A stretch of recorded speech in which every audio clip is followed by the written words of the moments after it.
श्रीसुब्रह्मण्याष्टोत्तरशतनामावलिः। ॐ स्कन्दाय नमः। ॐ गुहाय नमः। ॐ षण्मुखाय नमः। ॐ फालनेत्रसुताय नमः। ॐ प्रभवे नमः। ॐ पिङ्गळाय नमः। ॐ कृत्तिकासूणवे नमः। ॐ शिखिवाहाय नमः। ॐ द्विषड्भुजाय नमः। ॐ द्विषन्नेत्राय नमः। ॐ शक्तिधराय नमः। ॐ पिशिताशप्रभञ्जनाय नमः। ॐ तारकासुरसंहारिणे नमः। ॐ रक्षोबलविमर्दनाय नमः। ॐ मत्ताय नमः। ॐ प्रमत्ताय नमः। ॐ उन्मत्ताय नमः।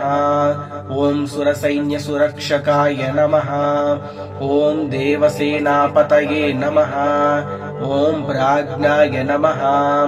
ॐ कृपाळवे नमः। ॐ भक्तवत्सलाय नमः। ॐ उमासुताय नमः। ॐ शक्तिधराय नमः। ॐ कुमाराय नमः।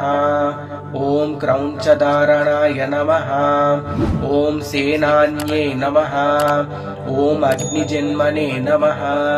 ॐ विशाखाय नमः। ॐ शङ्करात्मजाय नमः। ॐ शिवस्वामिने नमः। ॐ गणस्वामिने नमः। ॐ सर्वस्वामिने नमः। ॐ सनातनाय नमः। ॐ अनन्तशक्तये नमः। ॐ अक्षोभ्याय नमः। ॐ पार्वतीप्रियनन्दनाय नमः। ॐ गङ्गासुताय नमः। ॐ शरोद्भूताय नमः। ॐ आहूताय नमः। ॐ पावकात्मजाय नमः। ॐ जृम्भाय नमः। ॐ प्रजृम्भाय नमः। ॐ उज्जृम्भाय नमः। ॐ कमलासनसंस्तुताय नमः। ॐ एकवर्णाय नमः। ॐ द्विवर्णाय नमः। ॐ त्रिवर्णाय नमः। ॐ सुमनोहराय नमः। ॐ चतुर्वर्णाय नमः। ॐ पञ्चवर्णाय नमः। ॐ प्रजापतये नमः। ॐ अहर्पतये नमः। ॐ अग्निगर्भाय नमः। ॐ शमिगर्भाय नमः। ॐ विश्वरेतसे नमः। ॐ सुरारिघ्ने नमः। ॐ हरिद्वर्णाय नमः। ॐ शुभकराय नमः। ॐ वटवे नमः। ॐ वटुवेशभृते नमः। ॐ पूष्णे नमः। ॐ घबस्तये नमः।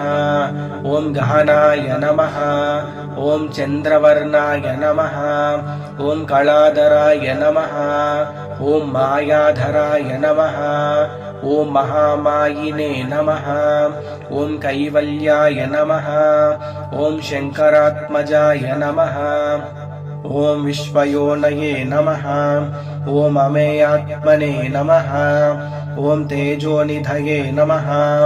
ॐ अनामयाय नमः। ॐ परमेष्ठिने नमः। ॐ परब्रह्मणे नमः। ॐ वेदगर्भाय नमः। ॐ विराट्सुताय नमः। ॐ पुलिञ्जकन्याभर्त्रे नमः। ॐ महासरस्वतावृताय नमः। ॐ आश्रिताखिलदात्रे नमः। ॐ चोरघ्नाय नमः। ॐ रोगनाशनाय नमः। ॐ अनन्तमूर्तये नमः। ॐ आनन्दाय नमः। ॐ शिखण्डिकृतकेतनाय नमः। ॐ डम्भाय नमः। ॐ परमडम्भाय नमः। ॐ महाडम्भाय नमः। ॐ वृषाकपतये नमः। ॐ कारणोपात्तदेहाय नमः। ॐ कारणातीतविग्रहाय नमः। ॐ अनीश्वराय नमः। ॐ अमृताय नमः। ॐ प्राणाय नमः। ॐ प्राणायामपरायणाय नमः। ॐ विरुद्धहन्त्रे नमः। ॐ वीरघ्नाय नमः। ॐ रक्तास्त्याय नमः। ॐ श्यामकन्दराय नमः।